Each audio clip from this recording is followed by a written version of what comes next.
Vipi? Poa. Niambie. Mariam, sitaki tena unifiche.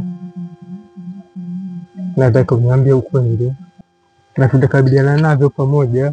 Shafi, haujui unachokiomba. Unaweza ukafa kwa ajili yangu. Basi kama ni hivyo, ni kifo chenye maana.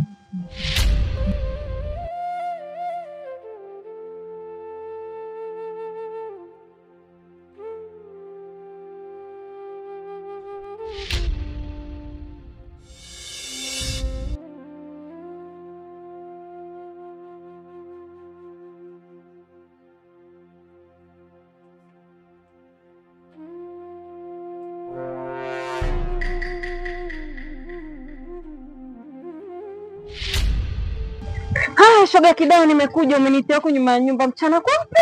Niambie. Dada. Basi bwana, akacha mpaka kisimani. Tumekutana tena na Shafi. Akanisimamisha. Shafi huyo kila siku nakutana naye mdogo wangu. Niongee lugha gani unielewe? Lakini dada, mimi najua nampenda Shafi na siwezi kufunga moyo wake kwangu wala moyo wangu siwezi kufunga kwake. Nampenda mdogo wangu.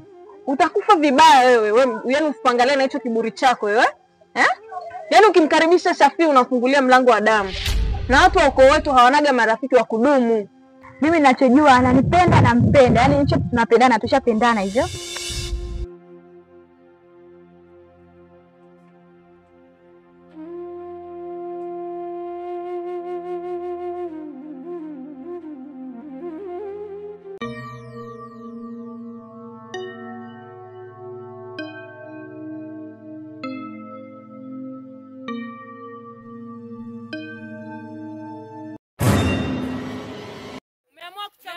Kwa ajili ya mapenzi.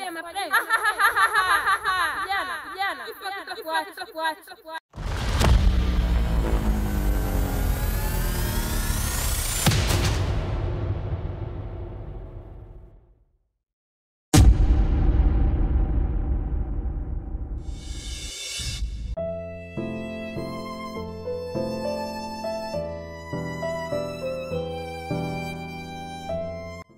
Mwanangu umechezewa mwanangu, sio bure mwanangu. Afu yote ni wewe Mariamu mwanangu, nilikuelekeza lakini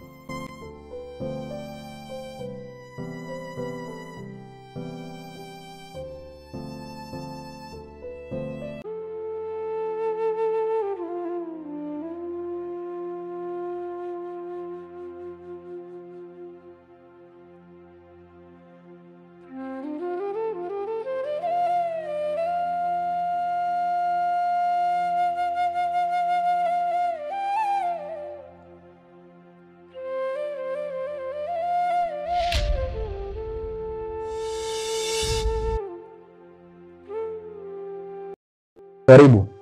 Asante, ngajua sikukuti nyumbani, maana nilikuwa hata sina salio kwenye simu taarifa kuwa nakuja. Niambie, huu mguu sio wa bure. Wala hata hujakosea. Nina taarifa. Taarifa? Taarifa gani? Kuhusu Mariamu, ongeza jitihada za kumpata. Nitahakikisha Shafia anaondoka kwenye hili. Sijui, maana kila siku ndo anazidi kuwa karibu na Mariamu. Sasa hapo ni wewe kuwa makini. Asante kwa taarifa. Haya, sawa. Sasa nakuja tunakuletea maneno hapa tunatoka mkao. Kumbe soda. Basi ngoja nikakuchukulie, nipe dakika moja.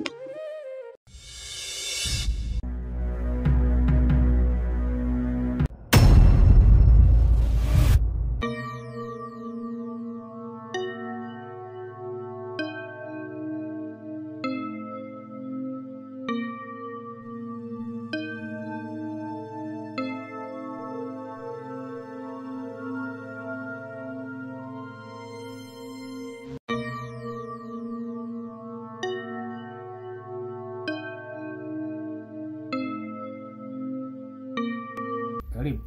Asante. Naomba nifundishe kupigana na nguvu hizi, hata kama itanigharimu kila kitu. Kijana, nguvu hizi zinahitaji sadaka, na mara nyingi sadaka ni mtu ambaye unampenda. Kumbuka, ukitaka kupambana na nguvu hizi lazima umtoe mtu wa karibu unayempenda. Je, utakuwa tayari? Na siri hii imjificha katika mapenzi.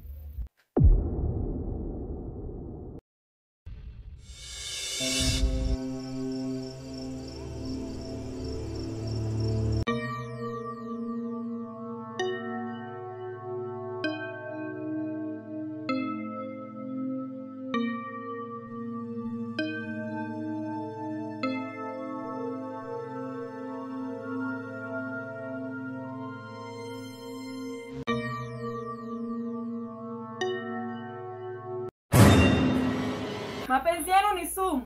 Ikiwa hutomwachia, nitamchukua leo.